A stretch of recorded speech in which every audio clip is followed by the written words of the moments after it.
Filner has had throughout his congressional career and now his mayoral career, all the scandal, the payola, all the different things that have taken place. I wonder, because they're liberals, and you're wandering around the room, so I have to look wherever this is awkward.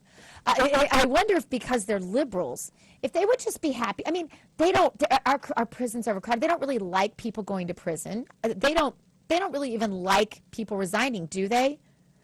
I wonder if because they're liberal, if they would just like him to get some sensitivity training. That's the question I had this morning, right? Yeah. Make him more sensitive. And it was liberals calling on a liberal to resign, so that's that was awesome. unbelievable. No, it was liberals calling on a communist to resign. I don't think they care that he's a communist. Most liberals are so far left at this point, we can't even call them liberals. We have to call them progressives because it's more accurate. They're not really liberals. Progs. Yeah, and when you call them communists, that just freaks everybody out. What? You can't call him a communist? Yeah, we need a new name for him. I completely agree with you. Yeah, I think statist is working out. Statist I like the a lot. word. Yeah, you're right. Statist is good because it's very descriptive. It's not quite as disruptive as the word communist. And statist is, by the way, an excellent description for Bob Filner. It really is. And so I just think that, I'm upset that I didn't get my question answered. And I would love to ask some of these folks, hey, you're the sensitive types, right? You're the forgiving types. We're the rage over here. We're the conservatives that go judging everybody. Isn't sensitivity training enough for Mr. Filner? I would think it should be. This is the other thing I don't get about the status, really quick, because I know we want to get to our conversation more than we want to get to me rambling. But this is the other thing I don't get. The other major inconsistency I noticed this morning. So I'm at this press conference, and it's all statists standing up there who once upon a time have supported Mayor Filner. And they're saying, he needs to go because he's done this to women. What the heck difference does that make? Because aren't we all the same? Do women need some special treatment? Because aren't women, they want us to play on the basketball team. They want us to play on the front lines of the military. They want us to play on the men's football league. I don't understand why, on the one hand, they can have women, especially because he did this to women. It's so sad. But on the other hand, women are all just the same. I don't get that. That's another big inconsistency with the status they're going to need to answer to me for at some point. Maybe. Anyway, today on the show, as I said, investigative reporter Kim Dvorak, who will not get off the backs of those who want to drop topics like the mysterious death of an investigative reporter on the NSA topic in L.A. just a couple weeks back. Bradley Dean setting it straight on what teachers are behaving badly. Also, Chelsea Schilling talking about that, too. She's the one who did the story on, and you guys love this story, on the Texas woman, last name is Norris, who wanted the women in Texas to stop having sex with their husbands until they agreed to be pro-abortion. Logical. Chelsea Schilling on the show today. Anne-Marie, Morgan, Brittany, we take on Wonkette and HuffPo right here on the Dr. Gina Show. You're going to want to stay tuned for that. Hi, this is Joe Dan Gorman of Intellectual Frog Legs. Ain't no liberals say I have every phobia out there. They say I'm a homophobe, an Islamophobe, even a Michelle Obamophobe. Well, actually, I am kind of scared of her. With all these fruitcake phobias, I'm bound to be on my last leg. So you probably ought to hurry on over to intellectualfroglegs.com. See what Chuck Woolery's calling the best new media he's seen. That's intellectualfroglegs.com. God, guns, and gear. The things you need to be a proper conservative these days. Go to the Dr. Gina site at docgtv.com. That's docgtv.com for all of your Patriot gear, including concealed carry handbags, the best T-shirts you'll find anywhere, and even jewelry for that special woman in your life who enjoys her freedoms as well. docgtv.com. docgtv.com. Go there for your Patriot gear. Right now in Washington, D.C. and many states around the country, there are radical leftists who would like to disarm Americans. That's why Gun Owners of America was founded over 35 years ago. Gun Owners of America is here for only two reasons: to lobby to protect the Second Amendment and to replace anti-gun politicians with pro-gun Americans who actually understand what the Constitution says. Gun Owners of America has been called the only no-compromise gun lobby in Washington, D.C. Join today at gunowners.org. Do you support Obama's universal background check? This is Dr. Gina. I want you to go to gunowners.org right now and answer that important survey question. Gun Owners is the only no-compromise gun lobby in Washington, according to Ron Paul, and many others are finding the value of joining an organization like Gun Owners of America, who's been there and will be there with a no-compromise attitude. Gunowners.org. That's gunowners.org. You're a troublemaker, troublemaker. You ain't nothing but a troublemaker, girl. This is Andrew Breitbart of Breitbart.com and Big Government. Troublemaker, just like my longtime friend, Dr. Gina, Tea Party patriot. You're listening to the Dr. Gina Show. Oh, troublemaker, yeah, that's your middle name. Oh, I know you know it, but you're stuck in my brain. Troublemaker. Well, yes, I am a troublemaker. I want a ton of proud, along with my ability to define what hot is to me. I'm still just irritated that the left thinks they can decide what a hot man is. We wrote out our criteria, and they were our criteria, and I guess I'm going to have to save that until I have Anne-Marie and Morgan Brittany on with me, because I'm a little fired up. Producer Jason? Actually, I'm kind of delighted. I noticed. I just had to take my headphones off. You were so fired up. So loud? Yeah, exactly. So if I... You don't have these cool headphones, though. You got the Beats on today. The Beats. And they look really dorky, but they sound really good. Really good.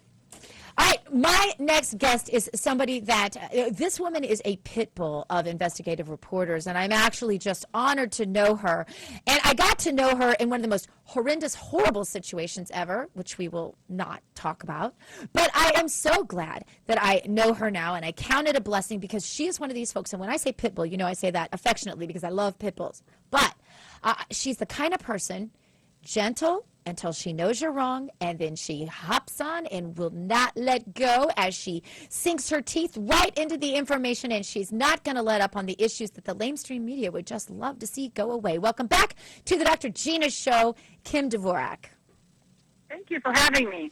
Absolutely an honor. Now, you wrote this recent piece on this mysterious death of the California, the LA reporter. He was doing a story on the NSA scandal, and this story has been buried. But for you, Kim Dvorak, would you update us, please, and let us know, what are we supposed to believe here? Well, if you want to go by what the LAPD says, they would like to have the general public believe that there was no foul play involved. In fact, they made that decision shortly after the car accident. Within hours, they came out and said that this was just a single car accident. And, of course, being an investigative journalist and seeing that the owner or the driver of the vehicle was a prominent journalist, let's just throw it out there that he was a Democrat as well, and he really kind of, got his career started once he broke news about General Stanley McChrystal. So, I'm looking at the story from a couple of different perspectives. Do I go after this? He was definitely someone who was part of the mainstream media, or, what do I do? So, first tell us, lay out for people in case people have forgotten or haven't been able to follow this story, Kim. What are the mysterious circumstances surrounding his death? Yeah, well, it was a single car accident. It happened about 4:25 in the morning up in Los Angeles. He was driving a 2013 Mercedes-Benz, and the Mercedes-Benz was reportedly traveling at high rates of speed, and then just all of a sudden, with no skid marks anywhere to be seen, car just crashes, makes a 60-degree turn right into a palm tree. Now, early reports said that he was traveling down a narrow road, there was a curve coming up, there were a lot of different circumstances, that, he was traveling at over 100 miles an hour. And once I went up to Los Angeles to actually go on scene myself and, look at this, the actual crime scene, we're talking about a road that was a 4-lane byway there. There's a median about, I guess maybe 4 feet wide with the palm trees in the middle dividing the road. No turn, very, very straight. And there was no reason for his car that I can think of just to turn immediately and blow up. Now, once I saw the scene, I decided that I would call Mercedes and find out what their take was on this. And surely people who own Mercedes would be a little concerned that their brand new cars are prone to blowing up.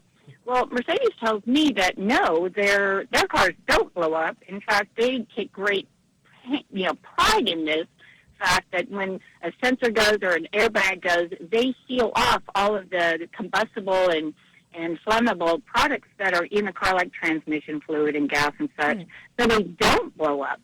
So the question then goes back to what happened that would make this vehicle actually explode. Now that's the $1 million question at this point. We don't have access. LAPD refuses to release the police report. So at this point, we don't even know whose car he was driving because he was out here. He lives in the New York, Vermont area back east. He doesn't live out here. He was working on a story out here. Where's his family on all this, Kim? Back east. His family is back east. I've reached out to the family, and they are very, very quiet. I haven't heard back from them, and it's kind of surprising. I'm the only reporter, really, that's written anything since the initial accident, and I've received so much positive reinforcement of going after this, and please keep going after this, as well as threats. I've received threats from folks saying, we're watching you, you better steer clear of this, let it go, type of thing. And, when you get into high-profile stories, you're always going to get it from both sides, as you know. Yeah, way too well. So let me ask you this, too. So I don't understand how the investigation can be concluded that there was no foul play, but they won't release anything. If it's concluded that there was no foul play, then why won't the LAPD release anything? That makes isn't that pretty unusual? Yeah.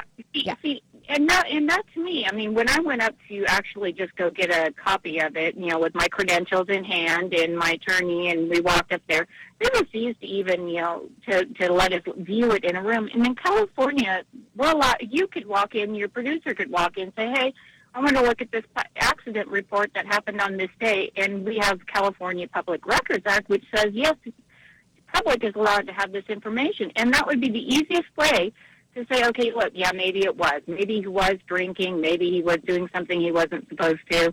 And maybe we're just dead wrong on this. But the fact that they haven't come out and done that, and the fact that I went to the fire department, I went all over the show asking all kinds of different people questions. And some people flat out told me, we've been told not to comment on this story. Wow. So as a journalist, that stands out in my mind. Red flags start flying everywhere. Who's telling you? Well, we can't tell you that. Well, so, go ahead. I was just going to say, I think that at the very least, we still don't know exactly what happened. And I think the public demands, dictate, at least at this point, that we need to continue to look into it. And the LAPD needs to come clean with releasing some of the pertinent investigation that they won't release to anybody else. I'm assuming the family has gone after some of these stories, one way or the other, but I don't know. I haven't heard from them. And they've been just very, very quiet about the whole circumstances. The wife came out and did say that, that she said this was not an accident and she would find out whoever did this to her husband. But once she made that comment, we haven't heard anything else. So I'm left to kind of just, put the pieces together and follow this until I get to the end, and I'm not going to let it go until I find out what really happened. Well, another story that has gotten way too quiet in the lamestream media, frankly, that you've been right on top of, Kimberly, is, of course, Benghazi. You've investigated this clear down to really what I would call its grassroots, if there's such a word, in investigative journalism. Tell us where that story is, why the lamestream media is covering it up, and what the families are saying about it. Yeah, well, on the Benghazi story, 14 stories I've written about this, and it's very, very clear that the mainstream media is taking their lead from the Obama White House on this. In my mind, what has happened is we have a CIA who were, admittedly purchasing weapons with the help of the State Department in Libya after the fall of Gaddafi, and they were taking those weapons and they wanted to get them to the Syrian rebels. And this, in my mind, is nothing more than a proxy war against Russia, again, like we did in Afghanistan, to actually oust a democratically elected president in Syria. So, the president said, we're not going to get involved with this, and above the radar, he's like, no, I don't want to be involved. But behind the scenes, his team was working to get weapons, and, quite deadly weapons to, members of the rebels. And, again, a lot of these people fighting Assad's folks, they're al-Qaeda. So why would we buy weapons from al-Qaeda in Libya, ship them, in essence, FedEx them over through Turkey, but into Syria, and then give them back to them? I mean, we've got to be the biggest chump. So it's a pretty big, embarrassing, scandal for the CIA, the State Department, the White House, everybody involved. And I guess the president really doesn't need any more scandals on his plate, and the mainstream media is being very, very quiet about this. But he at least doesn't want this one. He at least doesn't want this one. Are the families still fighting to make noise about this, and are they just being hushed, or have they just sort of decided to be left alone with their grief and maybe nothing's going to come of it? What do you think? The four that were murdered, it just seems that it's kind of being quietly passed over. And as with, most people, they, when you keep calling and they keep not returning your phone calls, eventually you start to give up. Again, these family members, they don't know much about, how government works. They certainly didn't know, why the members of, SEALs who were, trained SEALs were working for the CIA. And, you've got so many different complexities with this, and the government obviously always goes out and says national security, and that trumps everything, and we're not going to release any information. I would hope that at least a couple of the, family members will continue to follow this, but unless we hear anything from, the Republicans on this anymore, I just think it's going to go away, unfortunately, because we've got so many other scandals. Well, don't let it, Kim. You stay on top of it, and I will too. There's our Girl Pact right there. Thanks so much, Kim Dvorak, for being on the show. Thank Bradley you. Dean, right after this. Stay tuned.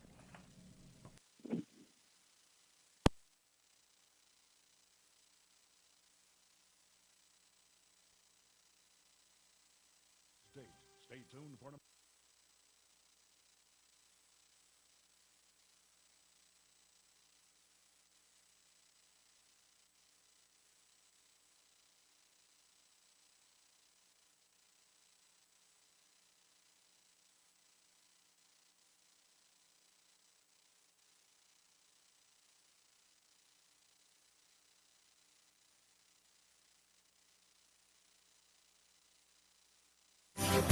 History was made on today's date. Stay tuned for an American Minute with Bill Federer.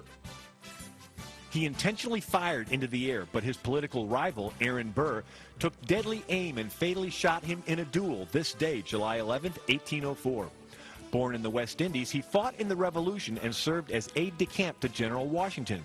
He helped write the Constitution and convinced the states to ratify it by writing the Federalist Papers. His name was Alexander Hamilton, the first Secretary of the Treasury.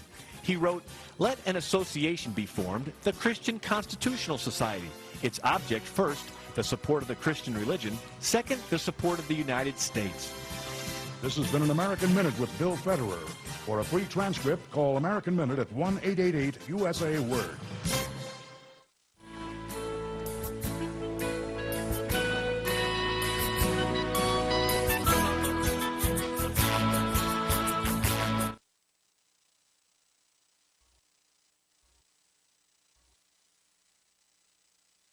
It is with sound mind and body that I, James Fredericks III, after fighting with all direct family members for decades, leave my entire fortune of $32 million to the one friend I had in the end, the package delivery guy, Matt Songer. Woohoo! Yeah! I had a feeling about this. I'm rich! Oh, this cannot be happening. Actually, it's not happening. What? And it never will. I don't get it. There aren't even people here. That's just one of those murmuring sound effects. Seriously? Listen, if you want to have money in your future, don't rely on luck. Put $10 away each month. Cook once in a while instead of eating out. Okay. Pay down your high-interest credit cards. Right. Small changes today, big... Speak endlessly, and most people just don't really do it for me because I've kind of heard it all before, you know. But Bradley Dean is one who I am still sitting on the edge of my seat at the end of his 2.5 or 3 hour presentation, and I want more. And I'm just sitting there going, wow, I can't believe God made you in one human being. That is honestly my thought every time I see Bradley Dean. Wow, he can hear all this. Oh, geez, that's embarrassing. Yeah. Yeah, he should have definitely been on our Superman list, and I want to say I did nominate him. But anyway, Bradley Dean, thank you so much for everything you do. I just want to say right off the bat, if people haven't heard you, and I just don't say this that often, not into drooling all over the guests. I give them a nice, quiet intro, but you are one who people need to know your work. You are conservative ammunition. Well, I appreciate that, Gina. I mean, I really don't know what to say outside of the fact that, I do what I do, and I do it because I, first of all, love God with my whole heart, mind, soul, and strength. And you don't hide from that, and you're one of the only conservatives out there that prefaces everything you do with that, and that you still get into public school somehow. This is not computing for most of us. Well, you know what? I still have the right to uphold the laws of our republic, regardless if the liberal whacks, the left as you call them. I'm not asking for their permission to obey the laws of our Constitution. So therefore, that's why I do what I do. Yeah, exactly. Well, I recently wrote a story where I included some of your work, and this is amazing. And I want to play this really quickly. And what I want the audience to listen for, because you can't see it. You can watch it, of course, at WorldNet Daily. But I want the audience to listen for the whack this woman gives you in the middle of this. I guess you could call it an interview. I think I just on YouTube because I am absolutely for our Constitution, and I know what's in our Constitution, and you don't. I have one if you want to read it. No, sweetheart, I teach it. Awesome. So what does it say about freedom of religion? So what it says is we have separation of church and state. Can you show me where in the Constitution it says that? Never. If you take a picture of me, I swear on my life I'm going to call the police. Actually, I'm going to call the police right now. Okay. Because I will not be taking pictures of. There you go. I'm not taking pictures. Yeah, it's not a free country. There's no right of free speech, but there is a right, I guess, for her to assault your camera crew. And there is the somewhere in the Constitution, which you and I haven't found yet, there is a separation of church and state. This woman is teaching our children, Bradley. What in the world is going on here? Well, the sad part about all this, Gina, is 86% of those that send their kids into public schools are conservatives, patriots, and or Christians. Yeah. And if you read Article 10 of the Bill of Rights, you can see that the federal government has no business teaching your kids anything in any public school in the United States of America. Mm-hmm. William Bennett rightly said that the longer that a kid stays in public school, in essence, he said, the stupider they get. And if you listen to the fruit of his quote, Gina, you'll find that he's exactly right, because 700,000 students per year in this country that get their diploma when they graduate can't even read their own high school diploma. Pathetic, really pathetic. Tell folks the crux of what you do. First, I want to give you a chance to plug your new show on WorldNet Daily. Tell us about that. Okay, on WorldNet Daily? Basically, I'm a commentator on WorldNet Daily. I'm all over. We got about 40 outlets we're on right now, just as far as our commentation. But WND pretty much leads it up, and then Western Journalism, Freedom Outpost, and the such. Liberty Alliance, you're a part of that as well. So we're just kind of out there, and then we do a radio broadcast, which is called sonsoflibertyradio.com, which reaches out into 53 countries and several affiliates in the United States of America. Outside of that, I'm a drummer for a band called JunkieredProphet.com, international, second best unsigned band nationwide in the United States here. And I'm a husband to one, daddy to five. I drive the bus if I have to, and we do a lot of stuff. That's who I am. And I need you to slow down because you're getting ahead of me on the kids. And I have to say, I don't like it when people go ahead of me on that. Well, you can surpass me in all other arenas, but I like to have more kids than everyone. So if you just slow down on that. You have an amazing wife. You have amazing, beautiful children. You have a great staff and a full team. And this is really a family thing for you. You travel all over the country just to give people a little glimpse behind the scenes. I fly on airplanes and meet you where I see you, where we're speaking together. I've been on an airplane. You've been on a bus with your whole staff and their families and your family and your wife. This is a ministry for you. Oh, it is. There's no question about it.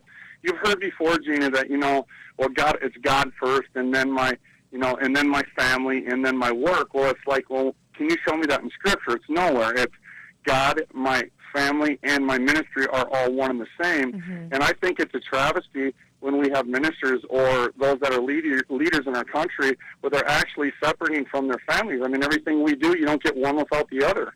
And when we do the high school assemblies, we've done 342 of them in 22 different states.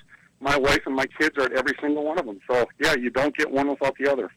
You've had some really interesting experiences in some of the high schools you've visited. I've watched as you get pushed out by the administration while the kids are chanting for you to come back in. It's quite astonishing to watch all of this. What is your take on this? Are you still getting into schools, and what is the impact you're having? Are you getting through to these kids in these public schools? Well, two things here. We did a high school in Arkansas, Lincoln, Arkansas. And when we were doing the high school, I was talking about the Constitution of the United States, and all of a sudden here comes this little waddly guy, was the superintendent for the high school. He walks down in front of 700 students, and he says to me, "Bradley, can I speak to you privately?" And I said, "Sure." So he looked at the 700 students, and he said, "We'll be right back." We walked outside of the door. He looked at me, and he said, "Now, I understand that basically, in essence, you were singing Christian lyrics to your music." And it was a Christian principal that didn't like the fact that we were Christians doing a high school assembly, which in fact 70% of those that do high school assemblies are Christians, of course. And I said, if you shut down this assembly, Gina, I told the principal this and the superintendent this, it's going to backfire. And what had happened is all of a sudden I heard, "Let him speak." Let him speak in unison. 700 students standing up and pounding on the floor saying, "Let him speak," because they are so sick and tired of being lied to. And by the way, these kids know that they're being lied to, and they discern like nobody's business. The assembly was stopped. I don't think there was one student in that assembly that did not walk outside, apologize for their principal, say it's these teachers that are teaching us the Article 1 of the Bill of Rights, that, you know, that we have free speech. And they told me in essence that basically our principal and our superintendent are the ones trying to stop it when someone actually exercises their rights. So what we did is we moved into the town, we set up, and we were going to do an event that night, and a homosexual mayor actually caught wind that we were going to be there that night. He calls the cops surround the building. That's how out of hand these people were. They surrounded the building. Well, you have a long record of violence at these rallies, right? These assemblies. Well, they attempt to until they figure out that we're not going to just tuck tail and capitulate. Because once they begin to do that, we realize again that the law is there. And the first thing I'll do, Gina, is I'll reference our law. And America needs to realize that we've never lost the right. We still have the same rights to do the same thing that we've always been able to do. We just have to exercise them. So back to Arkansas. They escorted us all the way from Lincoln, Arkansas, all the way to the highway, a cop escort 45 minutes away because we were a Christian ministry. And that was one situation, probably out of 4 of them that we've done. I actually did another school in Missouri, Kabul, Missouri, and I was doing that assembly program, and I was showing the little picture of Samuel Armis, the little baby that had spinal bifida. And I was showing that picture to the students advocating life, and the principal didn't like it. There was about 600 students there. He comes out and he said, if this offends anybody, he said, you can go ahead and leave. One teacher and one student got up and walked out, and people need to listen to this. One student and one teacher got up and walked out. Out of how many? The rest of the, out of 600 students. And now the media would have got a hold of that, and they would have completely turned it like Bradley Dean, you know, pro this or anti-abortion that or hate or bigot or whatever the case is. The fact of the matter is the majority of the people are with the conservative message. People just don't realize it, and especially in the public schools, we just have to get in there and fight for these kids. And I'll tell you what, who's going to win today are those that are willing to fight for them because, again, they're not stupid people at all. But if I can finish the story really quick, what I did, Gina, is I said, okay, fair enough. The teacher got up and the student walked off. And it was as if the Lord just put his hand on the students and said, just hang on a minute. Now, keep in mind, again, I was advocating life. And what happened is about 2 minutes later, because the principal didn't like the fact that the students didn't follow his lead, he comes into the assembly. He says, assembly canceled, emergency at the school. He lied to them. Now, what you'll never hear, but your listeners are going to hear right now, 598 students, along with the teacher faculty, stood up and they gave me a standing ovation. They funneled down a line. They shook my hand, told me to keep doing what I'm doing, and they apologized for their principal. Well, actually, I did hear it because I saw it on your site because you documented most all of this on tape, and even the parts that are inaudible, it's very clear to go along with the wording. It's very clear that this actually did all take place exactly as you said it, and they haven't rebutted anything you claim, have they? They can't. Can I give you one more story real quick? Just recently in Florida, we're close to break, so I know you can encapsulate because you do this all the time. So go ahead. We were in Florida. Went into the school, did an after-school program with Spanish River in Boca Raton, Florida. Got there, and a feminine teacher came up and said, Bradley Dean will not be speaking at our school today.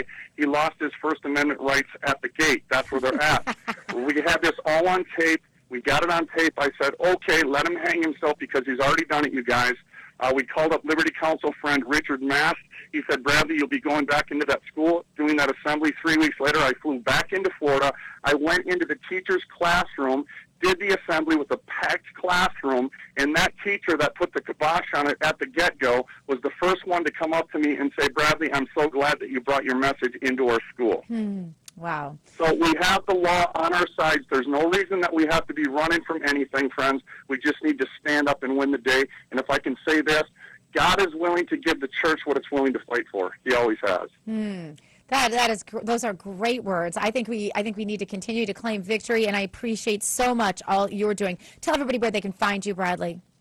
SonsOfLibertyRadio.com, SonsOfLibertyRadio.com. If you'd like to see our documentary of all the stuff that I'm talking about right now, you can run International.com. You can run International.com. Just got done doing a comic book from Danny Villanati, a Marvel comic, and it's second to none. If you'd like to check that out again, you can run International.com. We love you, Gina, and we appreciate you as well. Oh, love you guys back, Bradley. Love to your whole family, and especially your hot wife. I'll just call her what she is. And and I want to say that your comic books are a big hit at my house, for sure. So Awesome. Thank you so much. All right. Yeah, thank you. All right, you take care. Now, in a moment, we are going to get to my conversation that I had with Neil Cavuto yesterday. And the information that I have about this very, very unholy alliance, I will be writing a lot about. So you're going to want to stay tuned for this next segment of the Dr. Gina Show. Ranger Station. Yeah, hi. I'd like to report a bear sighting in the forest. 1 second, I'm having a smoke. Next thing I know, I'm face-to-face with Smokey Bear. Wow. And he told me it only takes one spark to start a wildfire. Did you know 9 out of 10 wildfires are caused by humans? I had no idea. That's why Smokey's famous and you're not. If you see someone in danger of starting a wildfire, step in and make a difference. Brought to you by the U.S. Forest Service, your state forester, and the Ad Council. Learn more at SmokeyBear.com. Only you can prevent wildfires. God, guns, and gear. The things you need to be a proper conservative these days. Go to the Dr. Gina site at docgtv.com.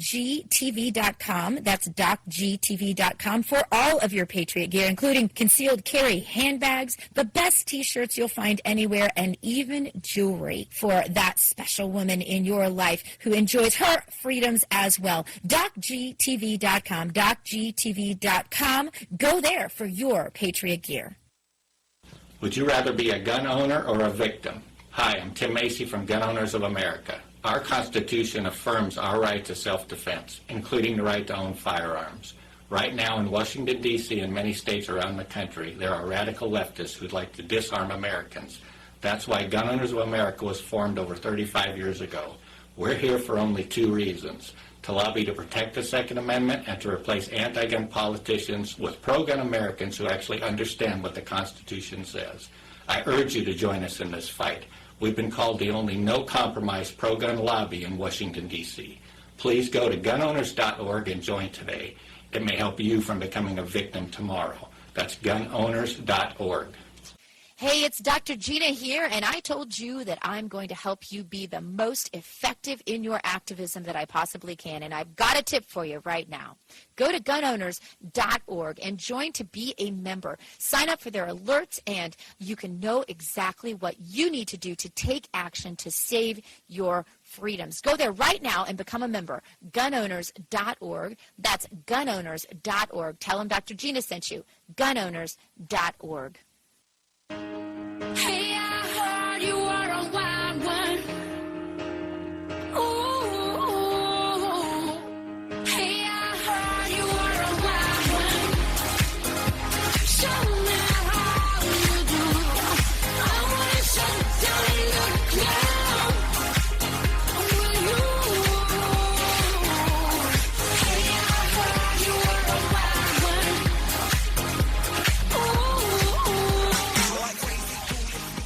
producer Jason has decided that since Bradley Dean has a First Amendment right to say what he wants to say, that producer Jason should have a right to both sing and dance. And let me just say one more thing, lip sync all the commercials. It's so embarrassing, Jason. Do I need to give you more work? Is that what's wrong? You don't have enough to do? Hi, I'm Tim Macy with Gun Owners of America. Oh, you're freaky. And you know, I said this to him today, it's amazing. You are so good at creepy. And what did you say back to me? So maybe I'm just really bad at normal. Someday I'm going to make you put my glasses on and show everyone creepy. Because you haven't really seen creepy until you've seen Jason level creepy. It's uber creepy. Yes, I have wires everywhere today, so I keep kind of tripping on them. This tax story is unbelievable, and recently the new acting commissioner of the IRS, Danny Werfel, told employees that he's going to eliminate the bonuses. I guess this is supposed to make amends to all the Tea Party groups for everything that went. That makes us feel so much better. Do you feel better now? He shouldn't really be punished. No one in the IRS should be. They're just not going to get their bonuses this year. Of, by the way, almost $90 million. Good Lord. So, it's so good of him. But he did point out that the elimination of bonuses weren't a reflection of the quality of the work done by the IRS agency. He wanted to point that out as well. Now, of course, you know about all of the scandal going on, and you know that first it was that they were targeting people, but then the stories came out about the lavish spending at the conventions, the shady contract situation, censorship of targeted groups. Remember, you could get your status, but you can't ever, for example, hold a poster in front of an abortion clinic. Remember that one? Because I just want to remind people, then an actual enemies list surfaced, and the exposure of thousands of taxpayers' personal Social Security numbers, another story at W&D. And so now many, and I have to give credit here, Ron Paul, he's the first person I ever heard say we need to abolish the IRS. But now this is an echo chamber of folks. And it's coming from all walks of life. There are Jewish groups, there are gay groups, there are conservative groups asking for the IRS to go away. And interestingly, too, there was a poll, and actually I'm going to write about this, and you guys will be able to see that there was a poll that said about a solid majority of Americans want the IRS to go away, but there is a reasonable amount of support, even among Democrats. About 1/3 of Democrats, producer Jason, want the IRS to go away. Independents tie with Republicans. 2/3 of independents and 2/3 of Republicans support the idea of the IRS being abolished. And I would say that the other 1/3 don't understand what that means. Like, maybe they think there's going to be no revenue. There could be no roads and bridges if the IRS. I mean, that's probably the mindset of the brilliance going on there. I'm kind of frankly surprised that 2/3 of participants in a poll understood it well enough to say yes, they want it to go away. I bet those numbers are unbelievable for those who are informed and have an opinion. I bet it's well within the 90th percentile. But anyway, this television survey was done end of June, so that's where it is. So, ironically, Neil Cavuto called, and actually Neil didn't call. His producer called. His Jason called and said, "Do you want to come on the show?" His choopy, and said, "Do you want to come on?" His super choop, as I called you in a tweet today. Did you catch that? Super Choop. Oh, that's cool. That's nice. Since you didn't make the Superman list, I was trying to give you something. Super Choop. You're the only Super Choop, though. You know, the guys on the Superman list, they had to share it with like 10 other people. So I need you to go to that clip from my appearance yesterday on Neil Cavuto's show. Gina, good to have you. You're not for just sort of dithering here. You're for walloping. No dithering. Explain why. Music to my ears, Neil. You know, the IRS has become a weapon of mass destruction against the taxpayers. It is so corrupt. We know that. It's unconstitutional. It was actually voted unconstitutional once upon a time. There are so many problems with this. And not only that, it's so old school. There are such much more efficient ways we can tax the people in the United States that are much more fair and I think would settle well with most of the American people. It's definitely time to make these reforms. All right, but, you know, be careful what you ask for. You just might get it. And that the argument is to just abolishing the IRS, while a lot of people share that view, It is at best impractical, and you need an organization that polices whether people are paying their taxes. You pay your taxes, I pay my taxes, but there are a lot of people who try to pull some fast ones, and you need an agency, whether it's IRS or something else, that monitors that. But it doesn't need to be the largest organization in the largest federal bureaucracy there is. It doesn't need to be an organization that has targeted minority groups. It doesn't need to be an organization that votes itself fat cat bonuses. If this were a private business, Neil, you and I both know it would be long gone because the government would have regulated it out of business. It is completely corrupt, it is unconstitutional, and it needs to go away. And there are great answers out there. You know, the progressives are always saying they love the word fair, right? So let's do something fair. Let's do something that does tax everybody straight across the board, like a consumption tax. It can't be avoided by black market work, like, then you for don't need a example, big agency. I see your point. You don't need a big agency to police Yeah, that. you don't. But back to this whole harassment of conservative groups, of which I think you might have been one. But do you know whether your case or others, whether they were contacted by this group that's supposedly investigating what happened at the behest of the president? I know so many different people that have been attacked by the IRS in one form or another. Yeah, but no one has been. What we're hearing is that no one has been contacted. These groups that were targeted have not been contacted by this White House investigator that is looking into what happened, and that worries me. That's right, and I'm still hearing continued stories of abuse that are new stories of abuse. So basically nothing is being done here, and this organization needs to go away. Having an organization like this is sort of tantamount to driving a covered wagon to a hospital. We need to come to the age this century of automobiles and get this done in a much more efficient, transparent, technologically savvy way. It's time for the IRS to be abolished. Straight up, get them gone. All right, but as you know, they're going to play a central role in health care. And unless something changes and fast, the rollout for that actually begins next year. And it's sort of set in stone. And you're saying unset it. You know, I'm always looking for opportunities for politicians to be heroes. I saw a W&D poll this week that said 2/3 of Americans are demanding that the IRS go away. This is a chance for politicians. I saw you on a Superman list this week. This is a chance for politicians to ingratiate themselves to the American population they're supposed to serve and say, hey, we are going to do what makes sense here instead of continuing on because this is the way things have always been done. The American people have spoken, Neil, and it's time to make some changes. Gina, always great having you on. Thank you very, very much. Always good to be with you. Thank you. So there you have it. Dr. Nathan Paterno, a clinical psychologist who is all over my Facebook page and also happens to be my co-author in my book, made a great statement on this. I asked for statements on my Facebook page. I love to get those from folks. He said, common sense dictates that one should submit to powers that are benevolent and competent because the IRS is neither. It has lost all its authority. I thought that was a great quote. So we will see what happens. I had Bob Unruh, my editor from W&D, on the show. Was it last week? That's posted somewhere for you guys if you want to go to drutv.com. And he said it's absolutely possible. Not only can it happen, it should happen, and that there has never been momentum like this. And I would say, you know, looking at those poll numbers from W&D, Wenzel, 1/3 of Democrats, 2/3 of independents, 2/3 of Republicans. It's a good time to be thinking about ending the IRS as we know it. No time like the present. No time like the present.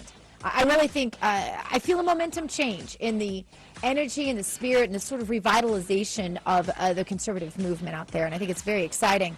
And speaking of, well, we're annoying the liberals. And, you know, that's always the fun part, is when you actually know you've gotten under their skin. And we did! Politic Chicks hot list got under the skin of HuffPo and Wonkette, and they had to get rude and lewd and vulgar. And we've got our own built-in bleep button here. We're going to have Politic Chicks Anne-Marie and Morgan Brittany join me. It'll be the three of us together, just like old times. And also, we're going to talk about all of this craziness in these articles they wrote. All upset because they didn't think our men were hot enough. What's up with that? Stay tuned for that. And also for Chelsea Schilling from the WND. More in a moment. You're listening to The Dr. Gina Show.